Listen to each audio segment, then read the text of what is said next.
এটা মানে হলো আপনি কন্টেন্ট মনিটাইজেশন অর্থ উপার্জনের সুবিধা চালু করার জন্য আবেদন করেছেন, কিন্তু এখনো আপনার এলিজিবল বা অনুমোদিত নন।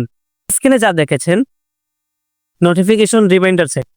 আপনি আবেদন করেছেন, যখন আপনার অ্যাকাউন্ট মনিটাইজেশনের জন্য যোগ্য এলিজিবল হবে তখন আপনাকে নোটিফিকেশনের মাধ্যমে জানানো হবে you are the wait list. এর মানে আপনি ওয়েটিং লিস্টে আছেন। এখনই মনিটাইজেশন চালু হয়নি, কিন্তু ফেসবুক, ইনস্টাগ্রাম আপনার অ্যাকাউন্ট পর্যালোচনা করছে। যখন আপনি সব শর্ত পূরণ করবেন বা প্রোগ্রামে আপনার দেশে বা আপনার অ্যাকাউন্টে চালু হবে, তখন আপনাকে অনুমতি দেওয়া হবে। ওয়েট লিস্টে থাকা মানে মনিটাইজেশন কনফার্ম নয়, তবে সুযোগ আসছে, আপনি পাবেন। এখন আপনাকে কি করতে হবে?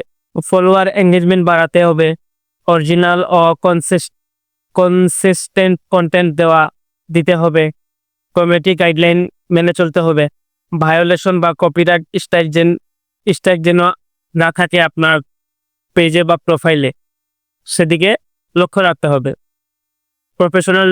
প্রফেশনাল ড্যাশবোর্ড নিয়মিত চেক করতে হবে। সহজ ভাষায় বলি, আপনি মনিটাইজেশনের জন্য লাইনে আছেন, কিন্তু এখনো অনুমতি পাননি। যখন আপনার অ্যাকাউন্ট যোগ্য হবে তখন তারা নিজে থেকেই আপনাকে জানাবে। ভিডিও দেখে উপকৃত হয়ে থাকলে সাবস্ক্রাইব এন্ড ফলো করে দিবেন।